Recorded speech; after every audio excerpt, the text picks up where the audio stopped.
You're listening to Packers Talk Network. PackersTalk.com.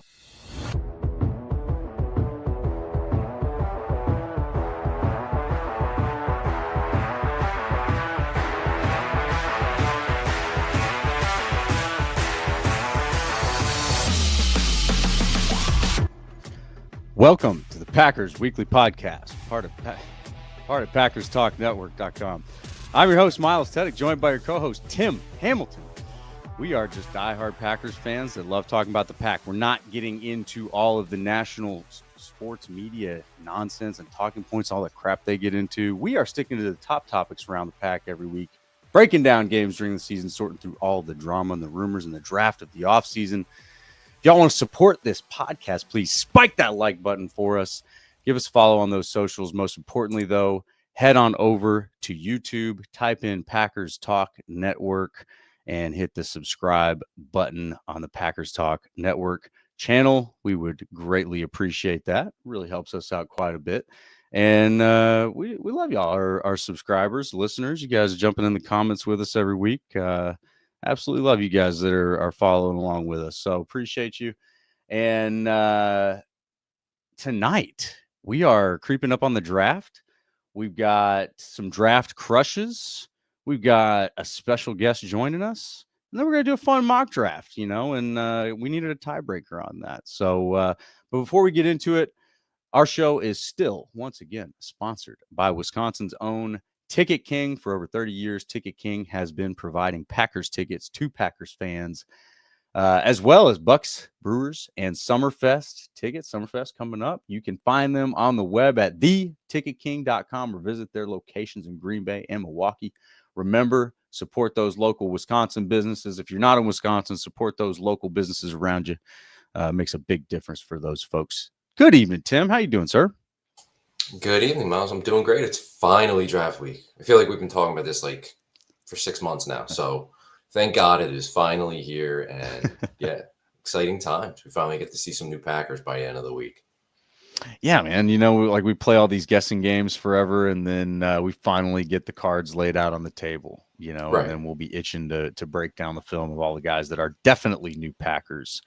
Yeah, we've been talking about who will be Packers, and then we'll actually see the people that they pick aren't anybody we talked about. But yeah, it's an exciting time. Always love seeing who they're going to draft. It's, this is new acquisitions, new players we'll be cheering for in September. So yeah, an exciting time, especially because it's in Green Bay this year too. So that makes it even better. So yeah, I'm just glad it's finally here and all the talk can finally be put to bed. We can actually see all the speculation. Speculation's annoying, man. You can only go so far with that.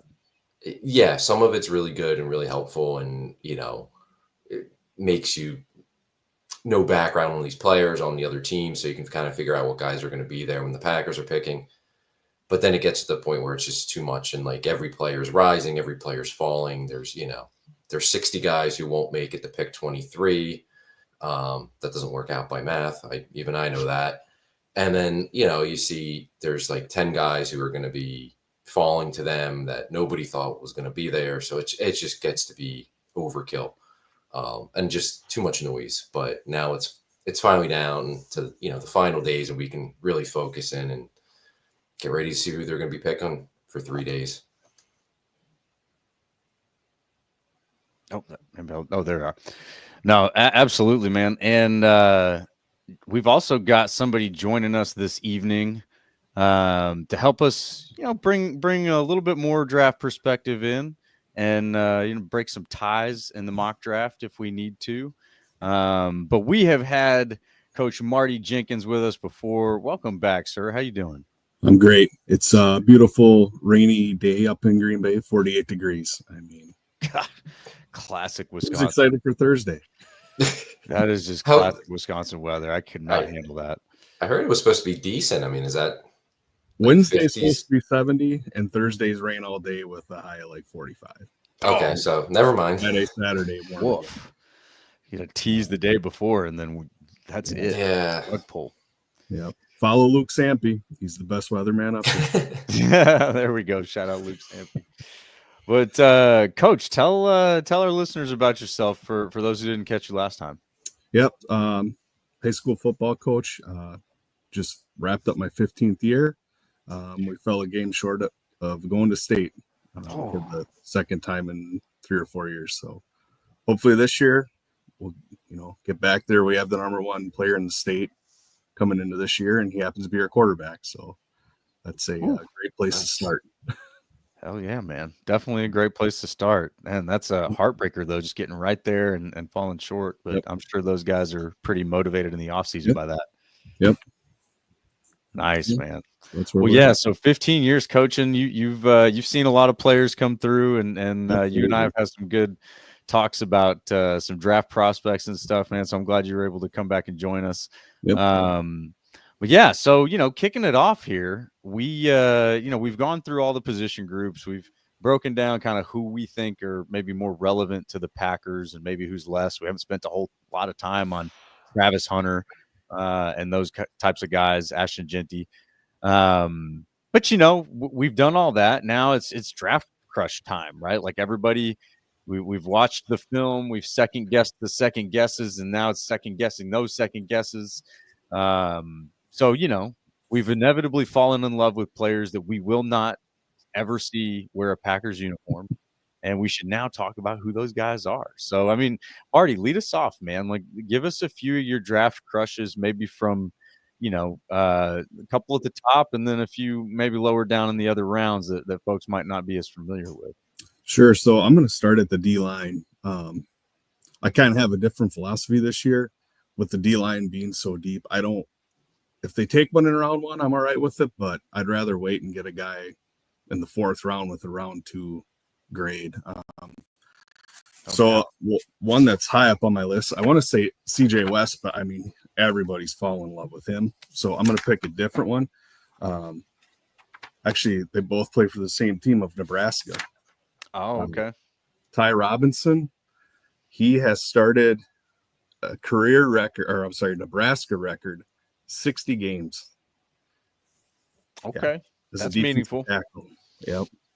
And then his teammate, Nash Hutchmaker, which this kid is getting no hype, and I can't figure it out. He started 49 games for Nebraska. These guys just wreaked havoc last year, or the last 2 years. And there's so much to say about Nash. Strap in. This is going to be a while here. He was a 2-time track and field state champion in high school, a 4-time state champion wrestler in high school. He was the number 1 ranked heavyweight in the nation.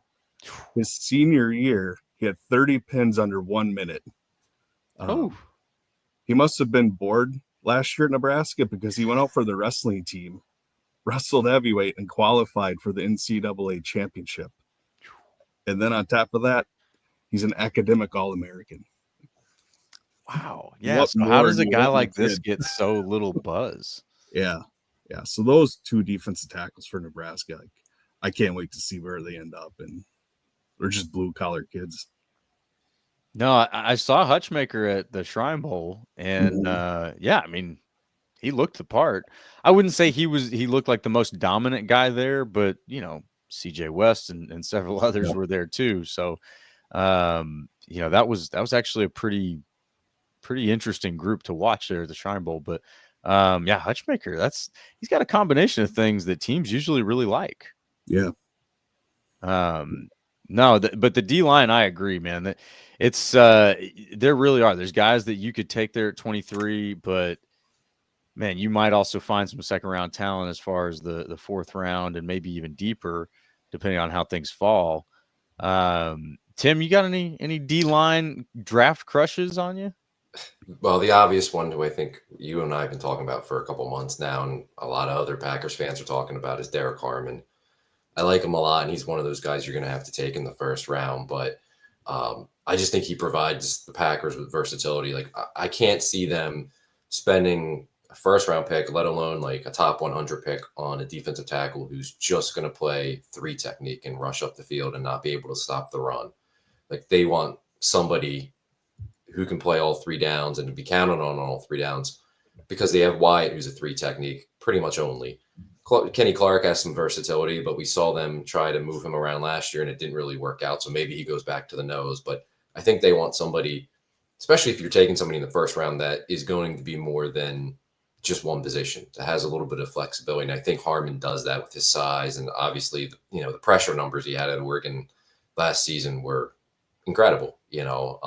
We've talked about him a ton. Yeah, we've talked about him a ton. We like him a lot. I think he's got versatility up front. He's got size, and he gets off the ball and shoots into gaps in the backfield.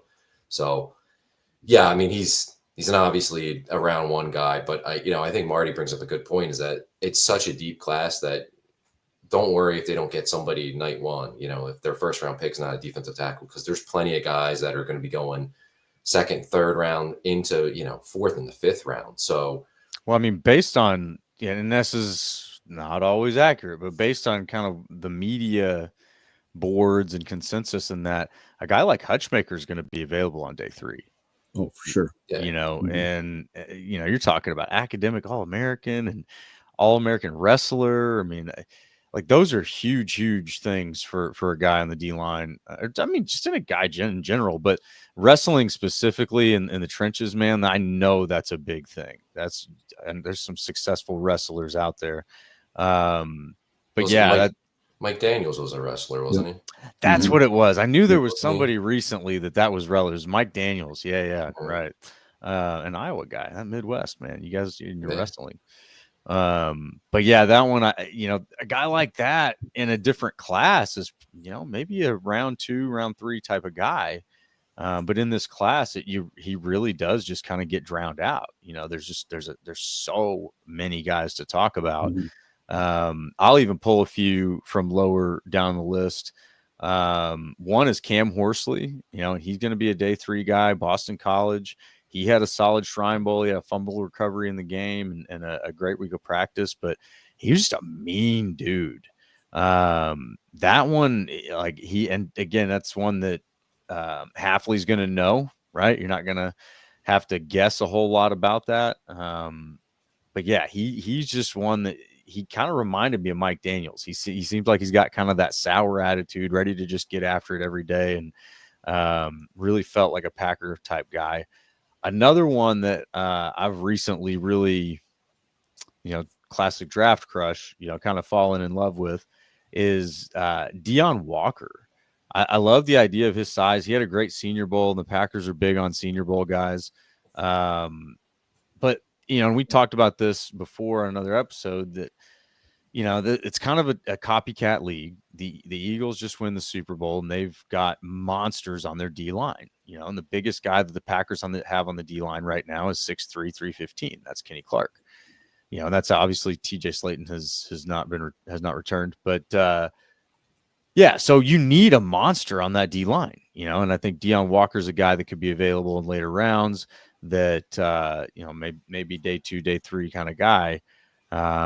It feels like a good opportunity for the Packers, good value pick potentially. But yeah, so, we're talking D-line, but, just draft crushes in general. What are some others you got, Marty? Well, you can just go right down the line. Then I'll go to the linebackers next. Let's go. I got a tie. Teddy Buchanan from Cal. He was a 3-year starter at UC Davis, transferred in this year. Had 114 tackles. That's a good season. But then thing that put me over the top with him was his combine. For linebackers, he had the best vertical of 40 inches, and he had the most bench reps. So, that's a big deal. Yeah.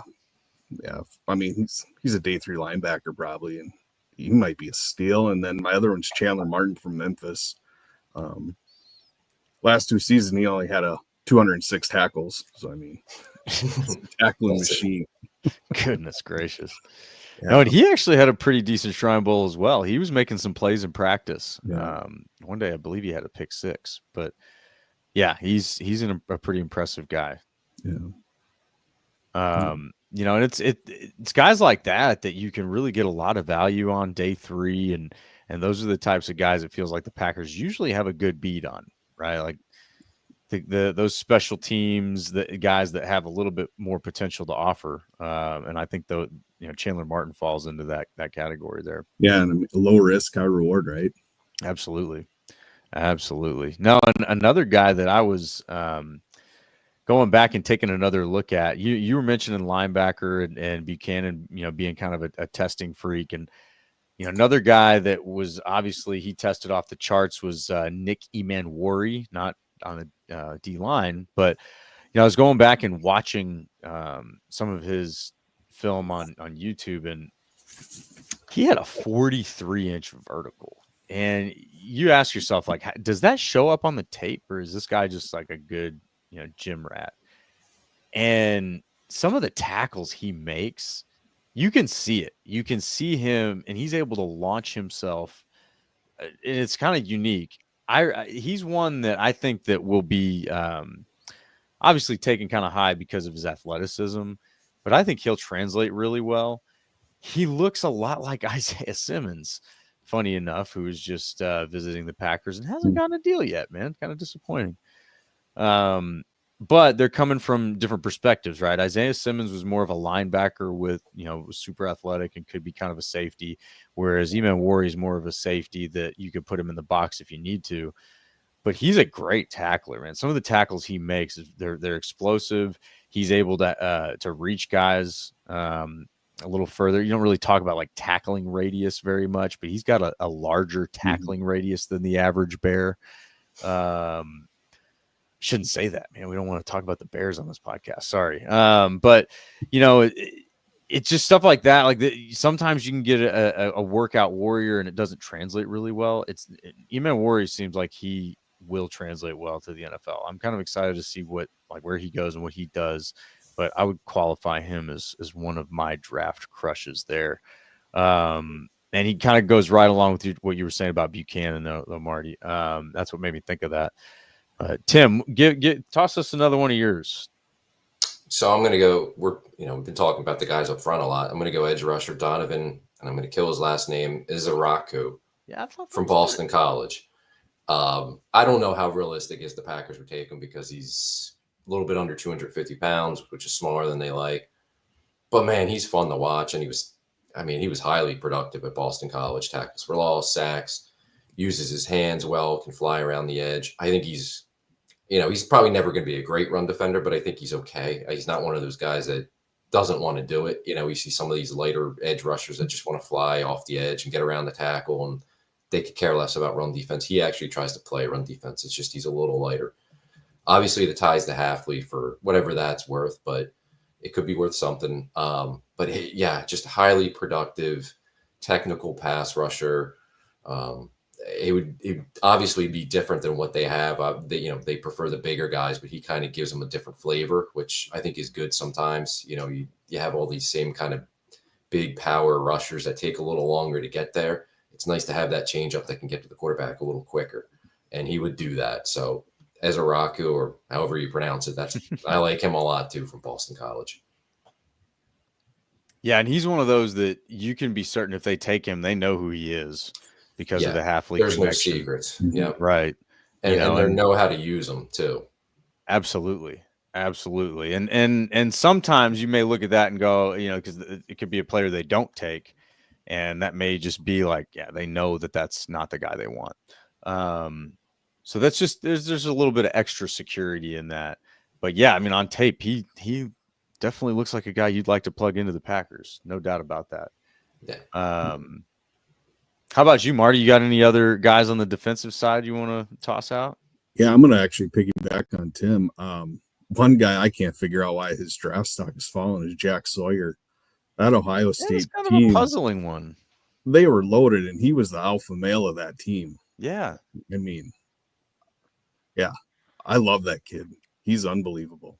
Like, he's just a football player. I don't care what his numbers are. Like, you can put him on the edge, and he's going to set it and do his job. Yeah. Right. Bill Belichick, do your job. Do your job well.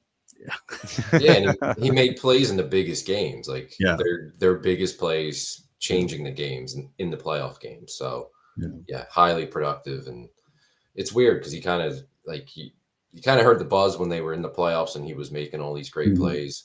And then it's fallen off like during draft season. And I guess maybe he didn't test as well as people were hoping. But and it's puzzling. Watching him play, even though they're both Ohio State guys, he reminds me of Sam Hubbard. And Sam Hubbard had a great career. No, that makes a lot of sense. I think we're just at that stage of the draft season where everybody's got draft fatigue, right? It's the second guesses have been second guessed, and now we're second guessing those second guesses. It's just like it goes on, and now we don't know who's what. Tet McMillan might be a second round pick at this point. Who knows? Crazy. But we have gotten some tips from Goody in the past where he says that their board is basically set by the end of the season, right? So I think it's just interesting to see. You can tell some teams are influenced by the media chatter. Obviously, Tim Tebow was a first round pick. Johnny Manziel was a first round pick. There's also been other terrible first round picks. And that's just, oh man, I forgot about that. That's a good one. Yeah. But these teams have got to be just falling for this media hype, and certainly other teams have tried to fall for it. Like, I know the Cowboys tried to make a move to get Manziel, and Jerry was blocked, rightfully so. They got a Hall of Fame O lineman instead. But yeah, that's the time of year that it is. So in Goot we trust. I'm glad that we have a crew who is admittedly like, look, board's already decided. We're not really worried about the rest of the season. But, at the same time, you do wonder, like, what's going on out there? Because there are real things that happen and guys fall for reasons unknown, and then you figure out what's going on later on. So, yeah, it's definitely fog of war season. No, I guess, while we're talking about draft crushes on the defensive side of the ball, I mean, I got to bring up Shamar Stewart. The more I watch the guy and think about those traits being in the Packers defense, it's just like, come on, bring it on. I don't care about the lack of production at this point. I think it's just as easily that they could have bad coaches there at A&M, or I don't know what's going on. You just never know what causes those things. Maybe they just asked the guy to have different responsibilities that didn't produce as much, that opened up his teammates who had good production and are also potentially high draft picks. But the traits, man, like at a position like that with edge rusher, it shows that you don't necessarily have to be as productive to be to be good in the NFL if you've got the traits, and he does. So I would absolutely love to see what that looks like, especially in the hands of a responsible defensive coordinator that we have now. And you got a new linebackers coach, but he's been there, and Sean Duggan, they promoted him for a reason. Got to believe that they're pretty excited about what he can do and how he fits with those guys. But yeah, that would be another one of my draft crushes. Not a whole lot to get into. That point's been kind of talked about with Shamar Stewart, but it's an honest point that's got to be made. So, Marty, what's another one of yours? Should we shift over to the offensive side of the ball? Yeah, we can shift over there. I'll just go right to the quarterback. I mean, it's not a need, but yeah, that's fair enough. Kid I really liked was the Memphis quarterback, Seth Hennigan. Okay. I believe he was the only 4-year starter with the same team in NCAA this year. Really? Yeah, pretty impressive. He took Memphis to a bowl game all 4 years. So, I mean, they're not exactly lighting the world on fire, but there's something there with them. He's a good project to have. He's got pretty solid PFF grades 3 years in a row. Yeah, I threw for 102 career touchdowns and over 14,000 career yards. So, I mean, late round, why not? Yeah, that's not nothing. That's a great project quarterback to bring in. No, that's a good one to call out. I haven't really looked much at Hennigan, and we've probably talked about quarterbacks more this year than we did last year. It's an interesting class because there are some names, but you're kind of wondering where they stand. Kyle McCord is one of those that could probably be, all over different boards. I will state that I don't even think Jalen Milroe is a quarterback. I think he's a running back and probably an all-pro running back. I think he's going to actually be a really good running back. Will Howard is one. I'm not sure why he's not rated higher. He's kind of like Jack Sawyer to me. I mean, the guy just went out and won a national championship on one of the toughest runs in college football history. And he was productive at Kansas State also. So, yeah, I mean, there's more film on him. He's not a one-year wonder. No, he's pretty solid. I mean, in this year, he had, 72, almost 73% completion rate. That's pretty dang good, man. Like that college football, 73%, that's pretty dang good. Over 4,000 yards. Yeah, he's one I think is either being slept on or he's one of those that the NFL scouts and GMs know something that the media doesn't. So we'll find out about that. But the quarterback position is going to be interesting. But yeah, I can't say that there's any other draft crushes I really have. I do like Kyle McCord at the quarterback position, but I'm not gonna die on that hill. I think that there's several guys that could be a good option for the Packers to take and try to farm, build that farm system. But Tim, what's another one of your draft crushes you got here, sir? So I'll go to the pass catchers, and I'll give you my two there. I think we're going to agree on one of them. But Torrey Horton from Colorado State, like him a lot. He was highly productive. Got hurt this past season, but still was putting, I think he played about half the season. Was playing great, and then got a knee injury. So I think that's probably going to cause him to fall a little bit, but seems to be healthy at this point because he did all the testing, tested very well. The only kind of knock on him is he's a little bit under 200 pounds, so he's got to get stronger, but you can move him around. He can run routes from the slot. You can run him outside. He can get deep. There's yak ability for a skinnier kind of receiver. Not that he's too skinny, 6'2", 196, but he does break tackles.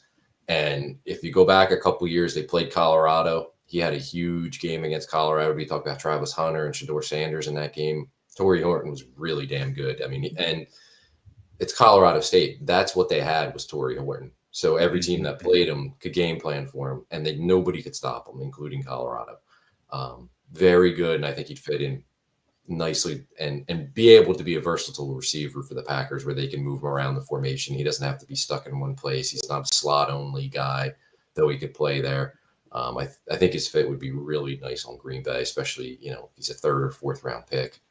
And then the other one who you and I have talked about a bunch, Jaden Higgins. I think he fits what they want in an X receiver. Size, speed. He looked really good at the Senior Bowl, runs good routes, contested catches, college production. He basically checks all the boxes the Packers look for in their receivers.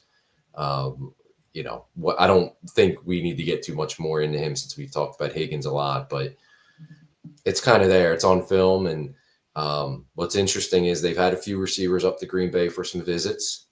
He wasn't one of them. So that could either tell you, they're not interested or they're interested, but they didn't bring him up because they don't want anybody thinking that they're interested. Yeah. They've been talking to McMillan. They talked to the two Texas receivers. He's one of those guys that there hasn't been any kind of interest, Packers looking at him or going to his, private workout or anything like that. So that might tell you that he's the guy they want. They just want to keep it quiet. But I think he fits exactly what they look for in those outside X receivers. Yeah, I would agree with the smoke and mirrors going on.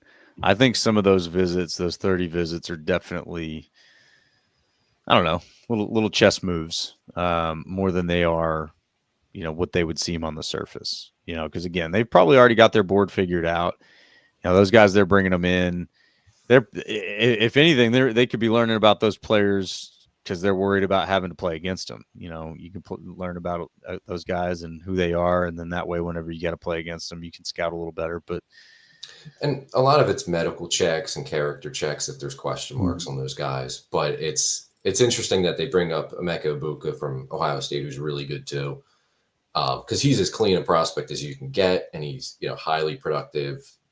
The Ohio State people love him, so there's nothing there that's like a red flag. But they brought him up to Green Bay, so that's either telling you they really like this kid or that they want you to think they really like him when they like somebody else. So yeah, figure it out. I guess we'll figure it out on draft night. But yeah, they have, at least with Goody, they have been taking more of their guys that they bring in for the top 30 visits. So it is worth tracking, because most likely there's going to be a couple of them that they're going to be picking. And that's what makes the Tet McMillan stuff seem a little interesting, and he doesn't usually waste a lot of time on those higher draft pick type guys that you can pretty well, like a Travis Hunter, Abdul Carter, you pretty well assume that they're not going to go get those guys in the top 5. And Tet McMillan has been top 5, top 10 type of consensus. So you're asking yourself, like, he's either going to fall or the Packers are going to go up to go get him. And what's going on here? They may just be muddying the waters because they know that they can. That the thing about the receiver picture is, and I don't necessarily disagree with Torrey Horton, but he's in that sea of like 6-foot-ish, 200-ish pounds receivers this year, and good luck, discerning between them. They're all freak athletes. A few are a little bit faster than the rest. They all run great routes. They've got great production. It's tough, man. It's tough to figure out which of those guys is actually, the alpha of the pack, when you could go and look at it. I think it's a little easier to look at a Jaden Higgins and go, well, yeah, he's different, right? Like, he's got a little bit more size, a little bit more speed, and he's got the block ability. He's got great hands. He seems like a complete prospect at receiver as far as the way the Packers tend to evaluate their receivers. I'm honestly not sure why he's not talked about a little bit higher and closer with Tet McMillan. I don't know that there's a whole lot that separates those two. But neither here nor there, we do agree on the Jaden Higgins draft crush. I would love to see him find his way to the Packers. I think that when you get Christian Watson back and you have both of those giant bodies that can run sub 4.4, and then, oh, by the way, you've also got other good receivers too and good tight ends. I mean, it's just a matchup nightmare, absolute matchup nightmare. And I would love to see LaFleur have those types of weapons to play with. But what do you got, Marty? Let's go with one more each. One more draft crush each. Who's the last one here? I'm going to go back to Tim real quick with the Mekabuka. If he's there at 23, they better run that card up.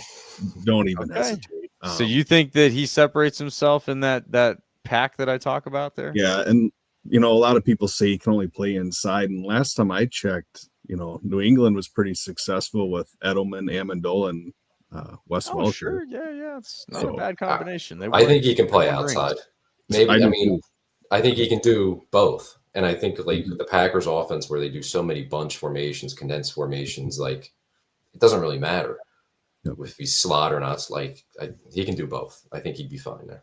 Yeah. I'll transition to the offensive line. My favorite player in the draft is Holland Pierce from Rutgers, and I know you. I love that. I love that, man. And he is huge. Yeah, my favorite thing about him, he was a walk-on at Rutgers, and he only went on to start 50 straight games.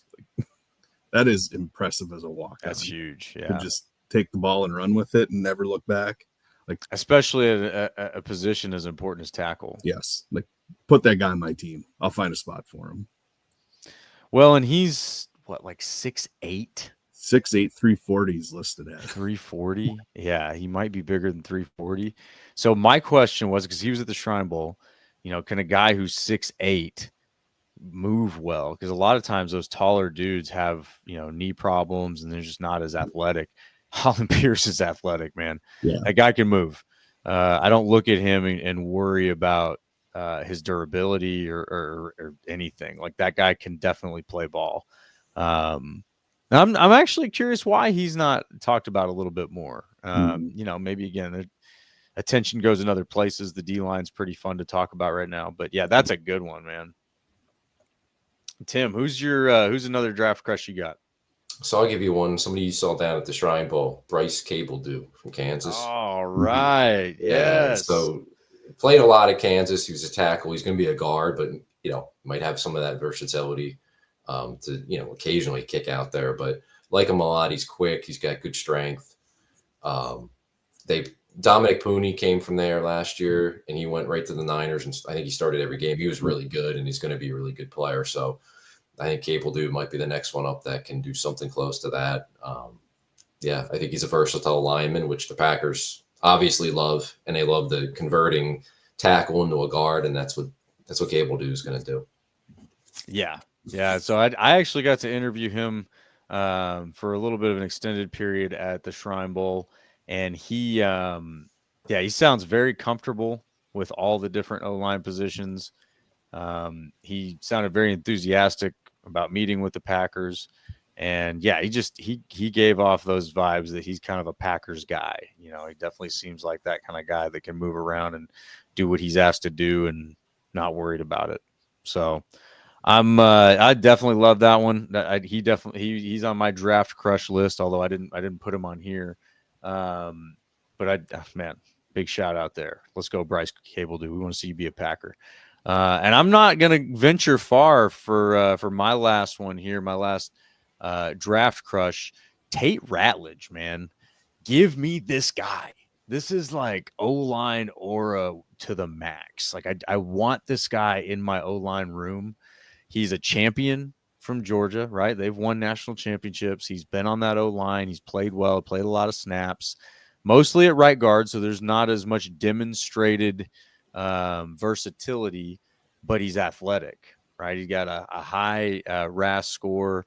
Let me see if I can pull that up real quick. He's got the mullet. I love this guy. This guy has everything that I want in an O-lineman. And he's pretty good too, right? Like, it's not all about aura here. I don't want to sound like a Gen Zer too hard, but it's just he brings it, man. Like, when you look at this guy, you're like, yes, that's what I imagine my offensive line should be.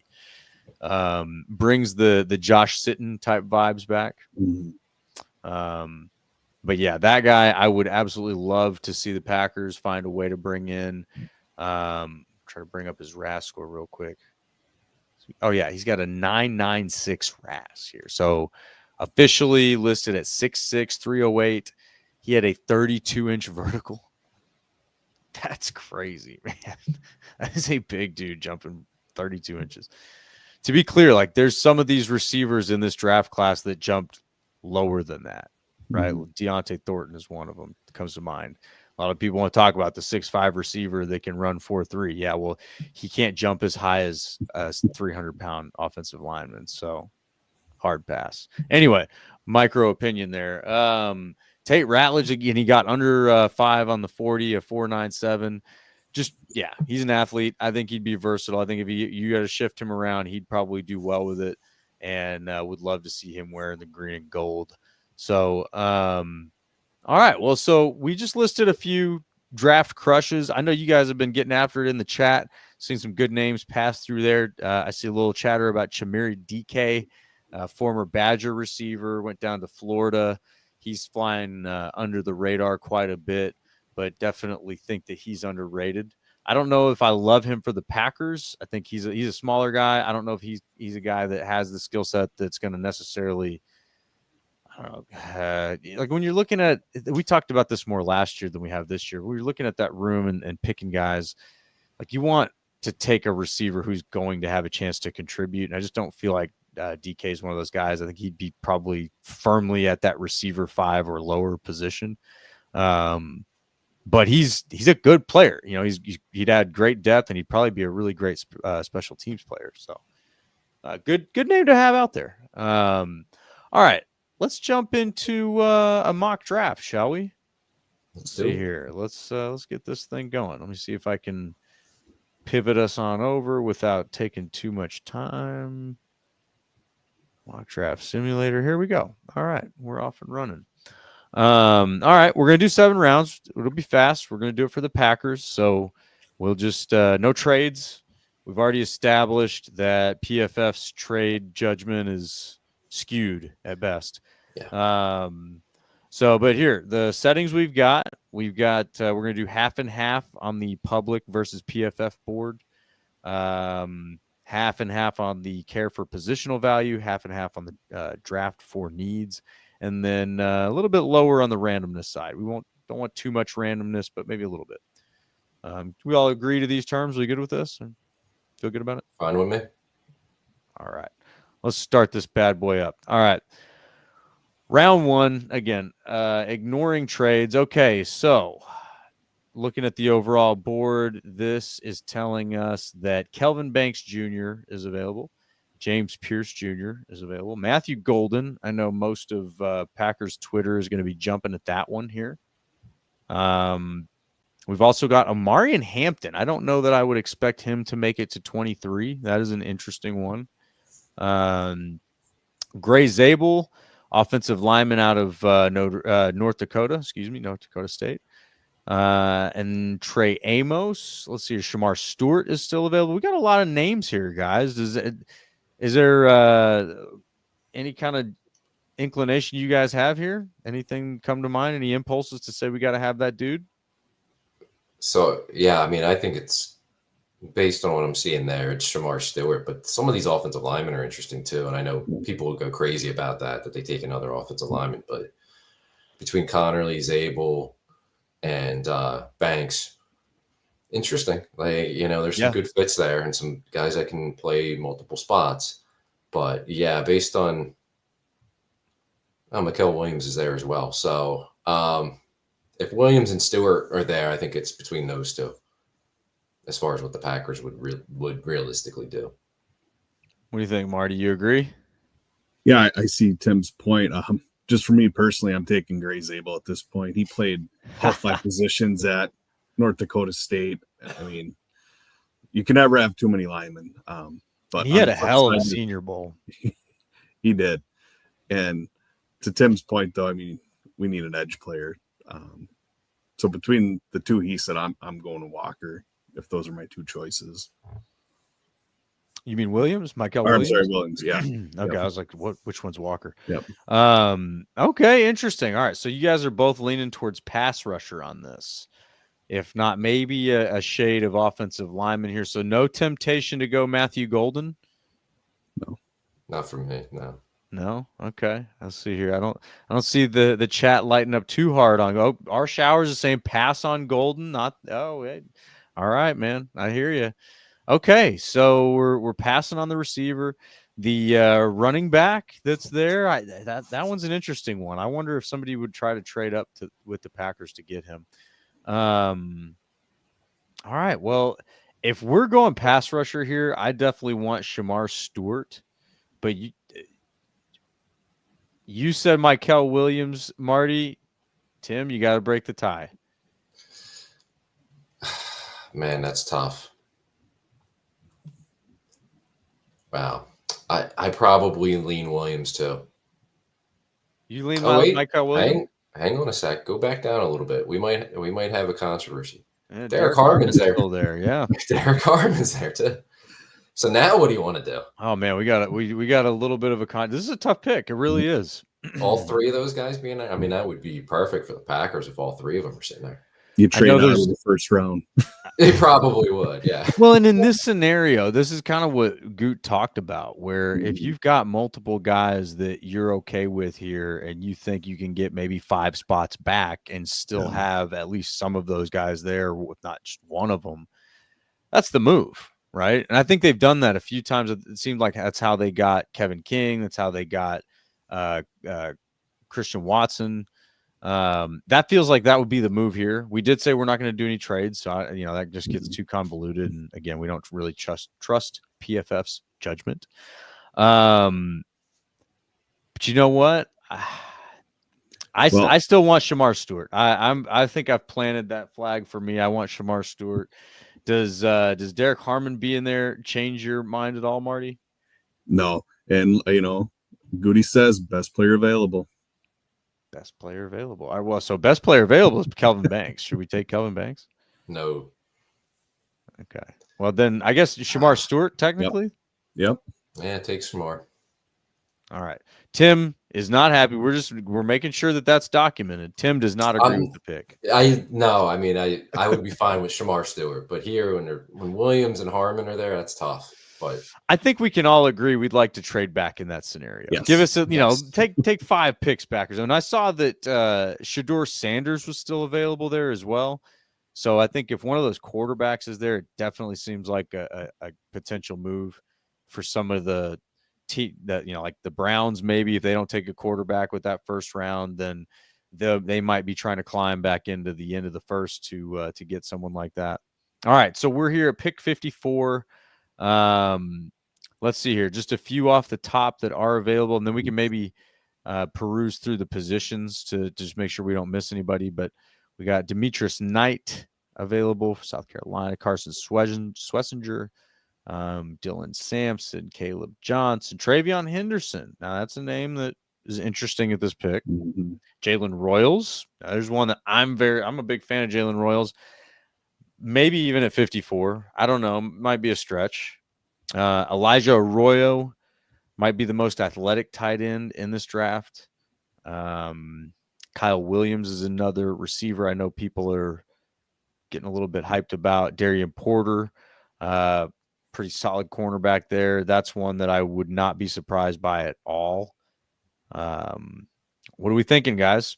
Trey Harris still available? Nicky Manwari. Oh my gosh. Just a flood of options here. Who else we got at? Let's see what defensive tackle is, and then. All right, let's take a look at our options at D tackle. Not to be difficult here. No. This is let's do it.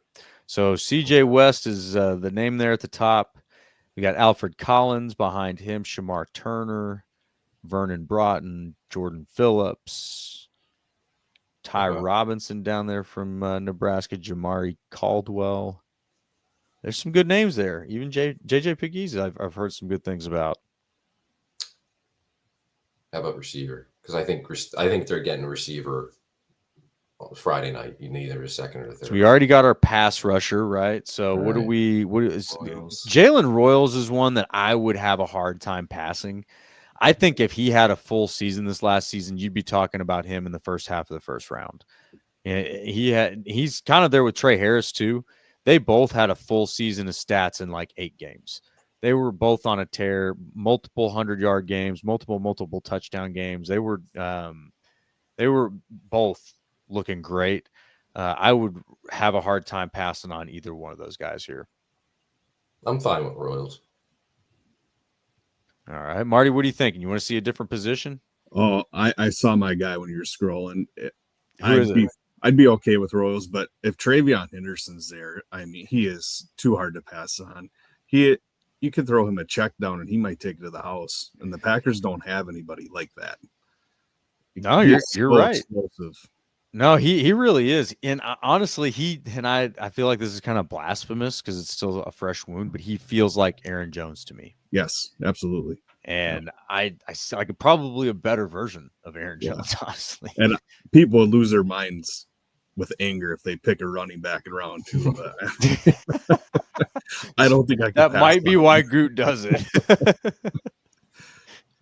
No, that one is one that is fascinating at this pick. I would not have a problem with that, honestly, especially if that's what Goot's thinking. Now, they do have, obviously, Marshawn Lloyd is kind of almost like a redshirt guy. Josh Jacobs doesn't need any introduction here, and then there's a few guys in the third spot there. So this is not a very big need, and you're drafting for probably RB3 at best right now. That's the only reason why I think it would get overlooked unless he's just like the clear-cut top of the board for these guys to pick. But I agree with you guys. It would be Royal if this is how it laid out. Okay. All right. So we're thinking it would be Royals. Let's take a look on the D line, or let's look at the corners, real quick, because I know that's a position that people have their attention on. Now, this is where it gets interesting. Look at this. So you got Darian Porter there. He's ranked around 64. And you go 5 spots down to Noel Williams, and he's ranked at 114. I mean, there's a big drop off. Yeah. And it's, Kobe Bryant's down there too. And I don't know that he should probably be maybe ranked a little higher, but there's just not a whole lot going on after that. I mean, there's some of these names on here that aren't bad, but you're not talking about the depth like you have at D line or even receiver or running back right now. I mean, you're already like, if you need a cornerback, like you better make a move here pretty quick. I'm gonna say the Packers definitely. I just feel like Jalen Royals is the pick on this one. Yeah. All right, cool. We all agree. Jalen Royals is the pick. Trey Harris definitely falls in the same type of category, but man, Jalen Royals feels like a Packer, so we're gonna go with him. All right, down on to pick number 87. And on the big board, Kyle Williams still available with a 63 rank. Okay, so next up we got Damian Martinez, running back out of Miami, also played at Oregon State. I got to watch him in high school here at Louisville High School in the DFW area. Phenomenal running back. Shout out Coach Ola. Yeah, Coach Ola coaching them up down there, producing stars. Also coached up Taylon Green, excuse me, quarterback out there at Arkansas. Probably going to be a name we're talking about this time next year. Terrence Ferguson, tight end out of Oregon. We got a tackle out of Arizona. I am not even going to try that name. Jared Wilson, center from Georgia. That's one that he's got my attention as well. You know, one of those guys got a lot of starts at Georgia, championship team, just like a good athlete, feels like a good plug and play type player. So it looks like the majority of the value available right now is going to be on the lines. We've got a few tackles available on the offensive tackle side. Jordan Phillips available on the D line.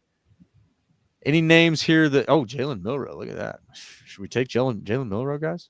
No.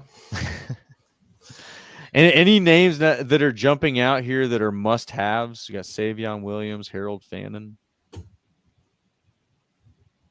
Yeah, I saw two when you're scrolling through there. Jordan Phillips and then Wyatt Milliam. Wyatt Milliam. Yep, from West Virginia. I'd be fine with either one of them. This is probably a good spot to take an offensive tackle. Jordan Phillips, also a great D lineman out of Maryland. Big dude, mean dude. Would be a fun piece to add. I think taking an offensive tackle feels like a good move here. Let's see here. Let's float around to the different positions and see what we're working with. So offensive tackles, kid out of Arizona, Millam out of West Virginia. We got Cameron Williams out of Texas. We got Charles Grant out of William and Mary. Anthony Belton out of North Carolina State. Probably not going any deeper than that with this pick at tackle. Let's see if the interior O-line has anything. I mentioned Jared Wilson. We got Miles Frazier, guard out of LSU. Probably not going any deeper than that on this pick. Okay. Tackle feels like a good value here. Let's see here. See what the cornerbacks look like. So you're down to Dorian Strong, Virginia Tech. Noel Williams still available. I know he's a name that a lot of people like. Noel Williams. Yeah. I was disappointed when I asked him at the Shrine Bowl if he met with the Packers. He did not, but that's not the end all be all. It's just just a piece of data at the end of the day. Our guy Kobe Bryant still available. Would love to see him maybe be a Packer. He'd be a fun piece. Okay, yeah. Are you guys feeling offensive tackle here? That feels like the pick. Yeah, I'm cool with that. Yeah, I'm fine with that. We're taking Wyatt Millam out of West Virginia because we don't know the kid out of Arizona, Jonah Savannah. We took an Arizona offensive lineman last year, so let's change it up and take the kid from West Virginia. Yeah, maybe there's like some symmetry there though, like there's synergy. That's what I'm looking for. No, all right, we'll take West Virginia, Wyatt Millam. We got him, and we're headed on down to pick 124. Can we let's see if Noel Williams is still available? Okay, all right. Let's start with the cornerback list. Let's see who he is not. Noel Williams did get swept up. How far back did he go? Let's see here. Worth noting, Will Howard just went to the Titans at 120. Okay. Noel Williams went to the Panthers at 114. Just missed him. Torrey Horton went just before that. The Panthers, they got Jalen Milroe. They cleaned up in a couple picks there. All right, so again, we're back at 124 here. We got Mello Dotson, DB from KU. We got Justin Wally, Minnesota DB. We got Robert Longerbeam, Rutgers DB, Zy Alexander, LSU DB. Probably not going any deeper than that with this pick. I don't know if any of those names are really jumping out for me. A few of those guys were at the Shrine Bowl. Not particularly bad, just didn't really jump off the page like some other guys did. Let's see here. What other position? Let's see how deep interior D-line is looking at this point. So we got our guy Ty Robinson available, Cameron Jackson, Ty Hamilton at Ohio State, Tim Smith from Alabama. A couple other notable names a little further down. Tonka Hemingway out of South Carolina. Deion Walker from Kentucky. He's a guy I mentioned that I'm pretty fond of. still available. Is this the pick to go after a D lineman? Well, Marty's guy's there Yeah. right at the top of your list. You know Yeah, my take Ty thoughts on Robinson. him. We're going after Ty Robinson with this one. Is that what we're doing? Sure. Okay. All right, here we go. Ty Robinson, D-line out of Nebraska with pick number 124. All right, and then we are down to pick 159. I want to see if my guy Deion Walker is still available. I think he probably went off the board between those two. He is not. He did go off the board. Cam Horsley's still down there, Yeah. available for us. Tonka Hemingway. Ty Hamilton is the top interior D-line available right now. Let's see. We just took that position, so Who's what, best let's available? just let's do best of available right now. We got Jalen Reed, safety from Penn State. That would maybe become problematic. Yeah. Very He's confusing a for heck the of a Packers to football talk about. player. He was good. But I mean, they don't need him, but he was good. What's He's- and Tim, you're a Penn State fan. Is I am. yeah. What can you tell us about Jalen Reed? Yeah, he's good. He's aggressive. Can cover a lot of ground. Can come up and tackle. He would be a really nice pick here, but yeah, I don't. That's the one position like they don't really need anybody unless you think he's just going to come in and be great on special teams and then like maybe eventually develop down the line. But Right. he was good at Penn State. Well, I just saw an intriguing one too. Quinn Ewers in round Quinn 5. Ewers, I mean, that's okay. a heck of an insurance policy. And Dylan Gabriel's right there next to him. Do you like Quinn Ewers better than Dylan Gabriel? Oh, by far. Yeah. Okay. Yeah. There's a couple of receivers. So the kid from Maryland, Felton. Ty Felton. Yeah. Yeah, I saw he visited with them. So there might be. And then Thornton is kind of like Valdez Scantling. He's big and he can run fast. He just probably that's what all he can do at this point is just go deep. I'll But- say this, and he was at the Shrine Bowl. Yeah. He was not the most impressive receiver at the Shrine Bowl. Okay. And it's you see a guy like that, and you want to think that he's better than he is because he does have some athletic ability, but he just didn't jump out. Didn't pop. And a guy like that, if you're running as fast as he is, you're 6'5", you should be able to pop in a situation like that. Right. Yeah, there's a few of them on here that I did get to see. Efton Chisholm, he was a fun one. He's basically like a Cooper Kupp copied and pasted. He's a little bit smaller, but looks exactly like him. He had a hell of a Shrine Bowl. Who's that corner? Because we haven't taken a corner yet. We have not taken a corner yet, and this is interesting that this is how this could fall. So you've got the kid from Minnesota still, Justin Wally, Bilal Cohn from Western Michigan, Elijah Hazy from North Carolina. He actually had a pretty solid Shrine Bowl. Quincy Riley, O'Donnell Fortune. He was a Shrine Bowl MVP. Had a pick 6. Corey Black from Oklahoma State. And then Zoff Frazier, UTSA. He also had a pretty strong Shrine Bowl. Pretty big frame, but not very heavy. I think he's only like 185 or something like that. He's like 6'3". Or maybe he's like 190. But anyway, yeah, so kind of skinny. Might be closer to the lower part of the threshold for the Packers, but good aggression. He's a good DB. I don't know. I don't think any of these guys are demanding to be picked here. And this is kind of how it feels like the draft could go as far as corner. It's just like it's never it feels like that'll never be the best player available when you're on the board. There's too many others like interior D-line or running back or receiver, O-line even that will be best player available over a cornerback. And then all of a sudden there's nobody worth taking. I don't know. I would not mind them doubling down and going back to the O-line on this one. Let me see who else is available here. Few names. We've got Dylan Fairchild at the top from Georgia, Connor Colby from Iowa, Tyler Cooper from Minnesota, Jake Majors from Texas. Probably don't need to go any deeper than that. Jonah Mahim from USC is very good. I don't know why he's fallen that far. Okay.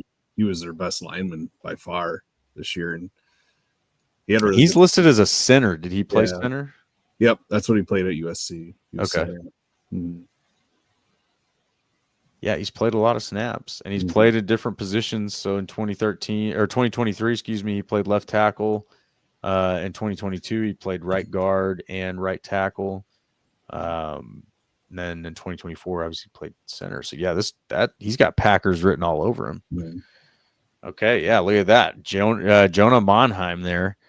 Now he's ranked at 217, average draft position 190. We could probably get him. Yeah. What is our next spot here? Next pick is 198. He might be there. Mm-hmm. Okay, so do we go O-line here? What are we looking at, guys? What are we thinking? I kind of like the idea of going quarterback. I wouldn't mind going. Oh my God, Cable Dude's there too. He is there. I was looking at that as well. He'll probably be there with the next pick. I wouldn't mind going offensive line. Double them up. All right, I'm trying to think. Is there another position? Just curious, is Kyle Maniga from Rutgers? He's a running back. Is he off the board? There he is, almost right at the top. He's interesting. He reminds me of Maurice Jones-Drew watching him. Oh, okay. He's not as fast. I haven't watched as much of him. Another name that's on here, Taj Brooks. He had a good Shrine Bowl. He's kind of like that too. He's a shorter guy, but thick. Yeah. Yeah. Running back is one that I think in those later rounds you might see them take one. I don't know if that's the pick here. I'm not feeling that here. Let's see what tight ends are available. I know some people are pretty excited about Oronde Gadsden. Looks like he will still be available. That's another one of those that will media line up with scouts? I don't know. There's a lot of people that are excited about him, but the media doesn't seem to be. Let me see. What else is worth looking at here? Should we look at linebackers real quick? Is a linebacker a potential with this pick? Kobe King's a heck of a football player too. Is he one of those that could be kind of a special teams, good depth guy? He's going to have to be, yeah. I know Teddy Buchanan is one that a lot of people are bringing up. He'll be there in later picks, but okay. All right, guys. Well, what are you thinking here? What position do we see the most here at 198? Oh wait, excuse me, 150. Was it 159? Round 5, pick 23. We'll say that. I say O-line, but if you guys are we just going best available on the O-line? Take Dylan Fairchild from Georgia. Yeah, as long as it's not Logan Brown. He played at Wisconsin. I remember Logan Brown. I was kind of dancing around. And I was like, he wasn't. Look, man, he was wasn't he like one of the highest? He was like their top recruit that year. Yeah, he was a big time recruit, and he did not. He couldn't hang. It's like you can't hang on Wisconsin's O-line. Yeah. You can't hang. All right, Dylan Fairchild, round 5, pick 23. Here we go. The Packers O-line just got even better. All right, pick 198. We got Ty Hamilton, interior D lineman, still sticking around. Bilal Cohn, Western Michigan, cornerback, still available. Let's see here. Who was it we want? Oh, Bryce Cabledew, still available. We could go O-line again, triple dip on the O-line. What about, I think your guy Horsley's still there. I think I saw him. I bet Horsley is still there. Let's go take a look at the interior D line. Thought I just saw him. Let's see. Bigger's available. Horsley is there. I think we have, 2 more picks? He'll be there at the next pick. But is it time to take Ty Hamilton? Who is this guy? I haven't even heard about him, but he won a national championship. He must be good. Is that a fair way to think? Sure. Let's see here. He had 6 sacks this season. That's not bad. He had 12 hurries. He ended up with a total of 669 defensive snaps. I mean, that's a lot of games, a lot of snaps, good durability. What does he look like? He is 6'3", 295. Yes, I mean, he's a classic big guy. He doesn't make your D-line any bigger, but he is a champion. I mean, talk about best player available. He might be the best player on the board right now. I think we haven't taken a corner yet, and they need corners. All right, let's go see what corners look like. They got 3 that walked out the door, and another one who's going to get cut. So Gonna get cut. He's going to get cut. Oh, gosh, man. I can't. You can't be putting that kind of energy in the air, Tim. He's not going to get cut. Just telling you. Well, maybe they get something, but he's not going to be there. Let's just say. All right, I'll accept that language. And here's actually, and I came around to this evening. This is why, right? We're in round 6, and there is just nobody left at cornerback right now, right? I mean, yes, we know some of these names, but these are not guys that we are compelled to take right now. And just a few years ago, they took Corey Valentine in round 7. I mean, he's not to say that one of these guys can't turn out to be pretty good. You're just not excited about any of these guys at this point. And that's where I think if a team misses their guy, maybe they've got 3 guys that they think out of this class could be their guy. They miss those guys. All of a sudden, Jair Alexander probably looks a little bit more attractive. And I think it'll be tough to get through this draft without that type of a scenario happening with at least one team. So yeah, I think he could get traded. I think he could get traded in this in the draft specifically. If we get through the draft and he's not traded, I think he's going to be a Packer in 2025. And maybe they move on from him after that for financial reasons. Makes total sense. But I think in 2025, you got to take him back. Unless, do you guys feel compelled to take one of these guys here? I want to hear the case. Nope. There's names. I'm just taking the best one available. We need a corner. Bang, you taking it? They do. I mean, they need depth and they need for special teams too. True. All right. Well, let's see this Bilal Cone fella. Passer rating against, not great. 79.3. That's. Are there any safeties that could become a corner in this possibly? Ooh, okay. Also, I like how Marty's thinking. Let's take a look at the safety group. We haven't really given them any attention at all this evening. Okay, another Georgia safety. My God, how many of these safeties do they have? So yeah, I mean, just by default, there's a Georgia safety there. It might make sense to take him. Let's see what his size looks like. He is 6'1", 195. You can play corner at that size. Didn't play very well in 2024, but had pretty good seasons in 2022 and 2023. 15 missed tackles. My goodness, he must have been playing with an injury or something after only 2 in each of the previous seasons. Yeah, there's something going on with this Dan Jackson character from Georgia, but looks like he was a pretty dang good safety at one point in time. So that's one that it's a good idea to think about there. Bad game against UMass. Got to believe that this guy got hurt. He was playing hurt. What else are we thinking here, guys? Hunter Wohler, for the Wisconsin fans out there, is still on the board. And he is strictly a safety. I've watched that kid since he was a sophomore at Muskego. He's a heck of a football player. You talk about a special teams kid. That's him. Okay. Yeah, a lot of people were disappointed with how his career ended at Wisconsin. I know that there was a lot of hope for him, as a young recruit and player. It seems like you get a lot of heart and soul with that one. That could be a good pick. But let's see, definitely just a safety. This Maxon Hook from Toledo. This one is 6 foot 203. Also fair build for a corner. I don't know how we want to judge all of this, but are we just taking a DB here? I've heard Caleb Bransaw is a decent safety. He's actually he's a corner. I don't know why 2023. Look at that. He's a corner. I don't know why they have him as a safety, but okay. All right. Well, maybe he's a good candidate to be taken here. How about that? Sure. You guys good? Are we good with this? He's got kind of a cool name, Bransaw. Yeah. All right, we're gonna take him. We like his name. All right. And then at 2:37, we are on the clock again. And we got a few names out here at DB that we have just talked about. Quarterback, Max Brosmer available. Let's take a look at the quarterbacks list here. This might be where we get our project. So we got Max Brosmer, Brady Cook, and Graham Mertz there at the top of the list. Graham Mertz, again, familiar to Wisconsin fans. Still responsible for the greatest single quarterback game of Debut. all time. Yeah. They were ready to put him in the Hall of Fame after that Illinois game. He peaked early, huh? Never could live up to that hype.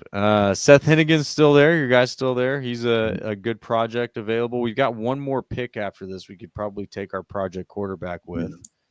Let's see. How many linemen did we pick? Just 2? Offensive linemen? Yeah.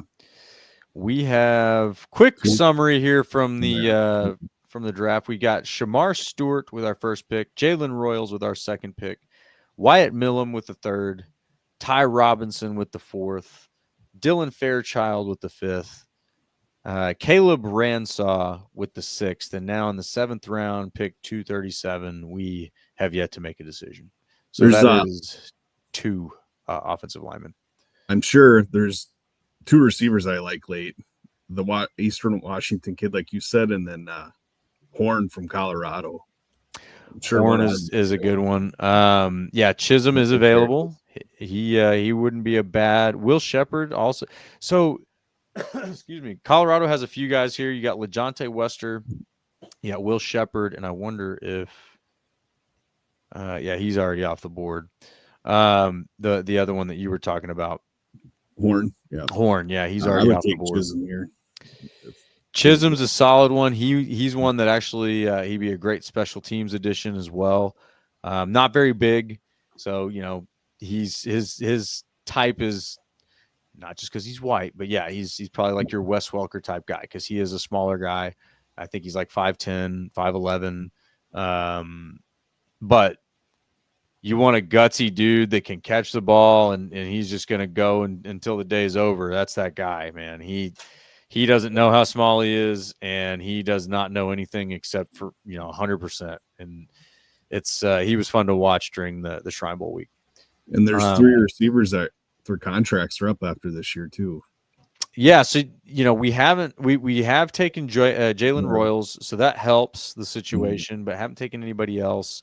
Where there is some potential depth with the receiver position here. I actually liked Will Shepard. Watching him at the Shrine Bowl, he reminded me a lot of Alan Lazard. Big body dude, can make great catches, but also can block. I think he's a similar size as Alan Lazard too. Tim, what do you think about taking a receiver here? Do we need to take a receiver here? Should we look at somewhere else? No, I'm fine with taking a receiver. I'm fine with doubling up there. Backs really quick. Okay. There's a few names at running back available, but I think receiver is probably the more pressing position here. They have Ollie Gordon on the board. That is not going to happen. No, that won't happen. They've got him ranked pretty low. Wow. Did he get hurt? Why is he ranked so low? Last season wasn't good. But before, the year before that, he was a monster. Yes, 1,700 yards off 2023. For whatever reason.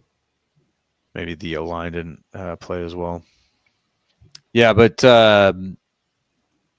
let's see here. Going back to receiver. Oops, excuse me. Take that off. Take that off. Take that off. We're taking Efton Chisholm here. You good with that, Tim? Sure. Let's do it. Efton Chisholm. And with pick 250, our final pick of this draft here, again, let's just run through it. The last pick, we took a receiver, Efton Chisholm. We got Caleb Ransaw, the safety. We got guard from Georgia, D lineman from Nebraska, offensive tackle from West Virginia, receiver from Utah State, Jalen Royals, and then Shamar Stewart with our first pick, edge player.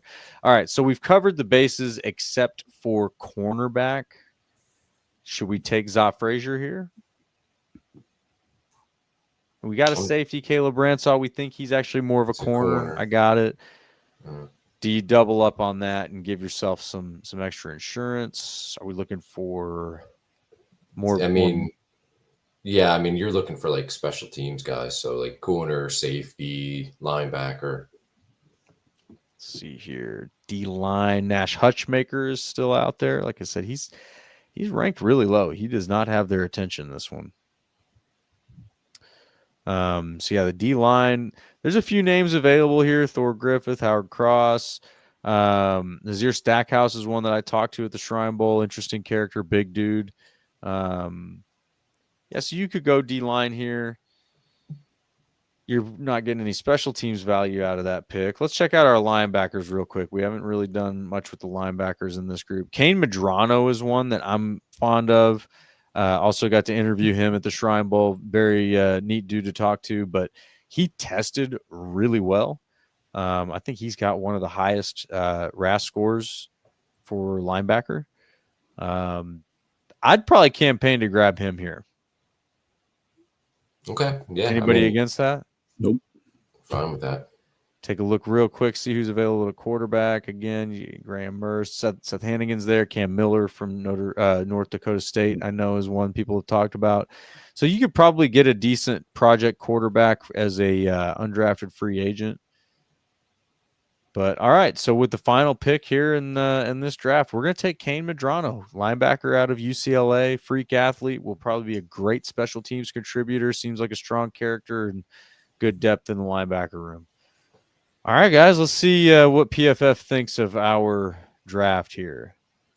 So for one suggestion, we should have drafted Terrence Ferguson, the tight end out of Oregon, instead of Wyatt Millam, tackle out of West Virginia. So, okay. I guess that's the only suggestion we get. Otherwise, where's our grade? B-. Okay, so we're as average as we can be. I'll take it. I will take it. And we didn't go too long on this one. I just looked up to see how far we went on this. We didn't go too late. But all right. So yeah, just a quick flyover of our mock draft, our final mock draft of the 2025 NFL draft season here. We did take Shamar Stewart, edge rusher, with the first pick at 23. We took Jalen Royals, a receiver. Classic Packers move, taking a receiver in the second round with high upside. Wyatt Millam, tackle out of West Virginia, for the third-round pick. Ty Robinson, D lineman out of Nebraska, the fourth-round pick. Dylan Fairchild, guard out of Georgia, with the fifth-round pick. Caleb Ransaw, safety, DB, cornerback maybe, out of Tulane with our sixth-round pick. Efton Chisholm, receiver from Eastern Washington, copy-and-paste version of Cooper Kupp, just a little bit smaller. With our seventh-round pick and our second seventh-round pick, we went linebacker Kane Medrano out of UCLA. Great special teams addition.